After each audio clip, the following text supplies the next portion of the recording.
Today, we're making homemade sourdough discard pasta using the KitchenAid pasta press. Here's what you'll need: flour, water, that sourdough discard jar that you've been keeping in the fridge, plastic wrap, a fork, spoon, and a bench scraper. I'll show you how to bring all of it together, from mixing and kneading the dough, resting, pressing it through the pasta attachment, and finally cooking up fresh rigatoni noodles using the PastaAid kitchen press. Let's get started. I'm starting with 2 cups of flour, and then we'll make a well in the center. Into that, I'll put a half of cup of sourdough discard, and then I'll gently stir to incorporate. Then you want to gradually add about a half a cup of water. You'll see this, I do this very gradually. Mix a little bit of water, stir it all together with a spoon, add some more water. Make sure you start with a spoon, and once it all comes together, then you'll see me get out my bunch scraper to really combine the dough.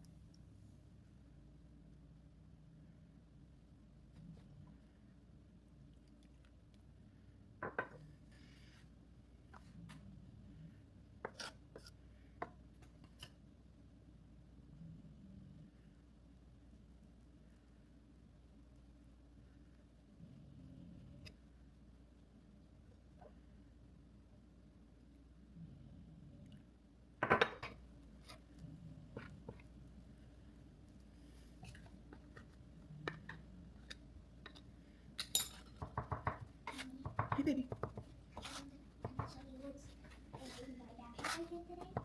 I would love to see in your backpack what you did today. Did you hang up your backpack? Yeah. Wonderful. Mom is making some noodles right now, but after I'm done with that, I would love to see what's in your backpack. Okay, kiddo? I show you what's in. After you're done your breath, wash your hands, and then I show you what's in my backpack, and then I'm going to put a bag in it, so I can come have it. Okay.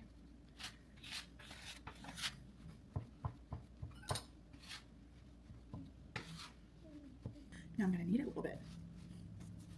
Can I help you? Not on this one, kiddo. Okay. I don't want my hands to take a. Oh, okay. Do you want to color for just a few minutes? Oh, yeah. I want to tell you something. Okay.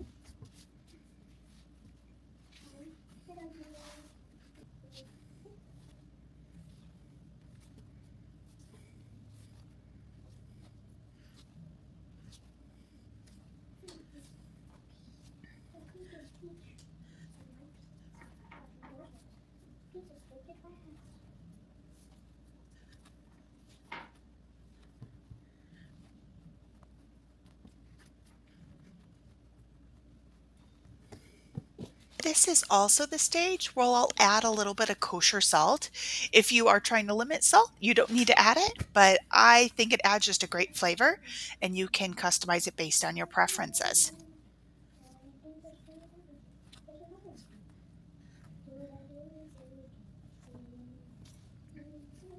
Now, after all of the ingredients are fully incorporated and the dough feels like it is elastic, it is time to let it rest. You'll want to let it rest for at least an hour.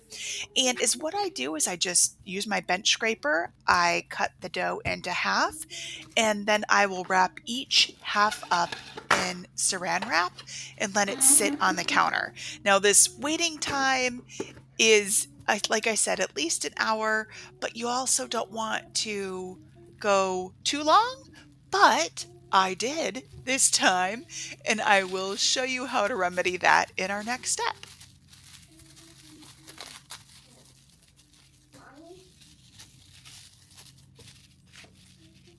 Mommy, are your hands clean? Not yet, sweetie. Your hands are not clean? No.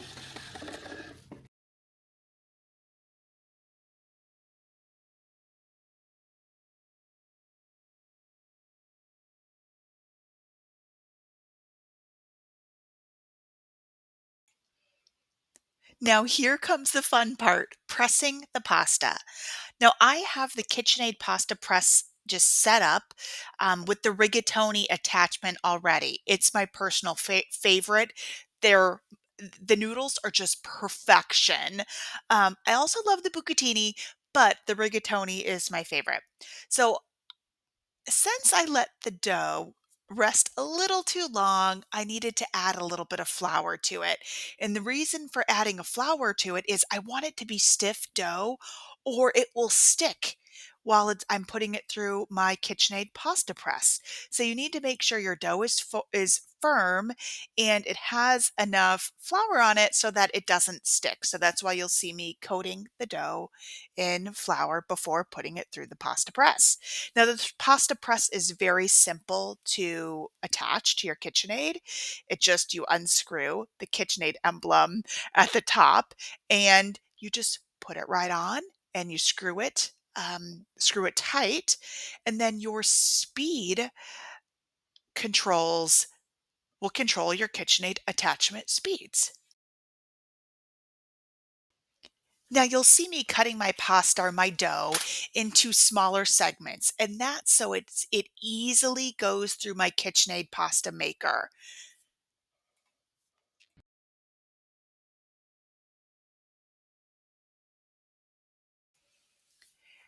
And once I have all of my smaller sections of dough, I will put down a clean kitchen towel because I want to catch all of the noodles and spread them out because you do want them to dry just a little bit before you transition them to your boiling water. So here I fed the dough through the KitchenAid pasta press and it's coming out of the bottom. You will use the cutter at the bottom once they get to about an inch and a half, 2 inches long. And that's when you will start spreading the rigatoni or whatever noodles you've selected out on your KitchenAid or your towel there.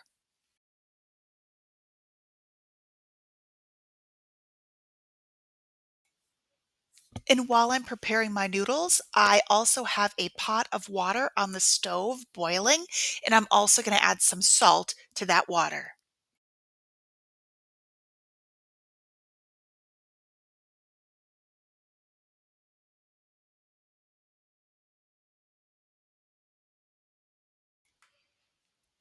Now, after your noodles dry for about 30 minutes, I just bring the whole towel over there and put them into my boiling pot of water.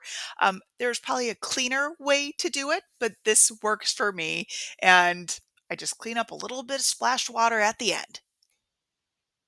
And I cook my noodles for about 5 minutes, and then you can incorporate them with whatever you'd like. Whether it's a jar of pasta sauce, I made a homemade ragu, a zucchini ragu, or if it's just an EVOO with garlic and parmesan. It's completely up to you. No matter how you serve them, these sourdough discard noodles are hearty, flavorful, and such a great way to use up discard.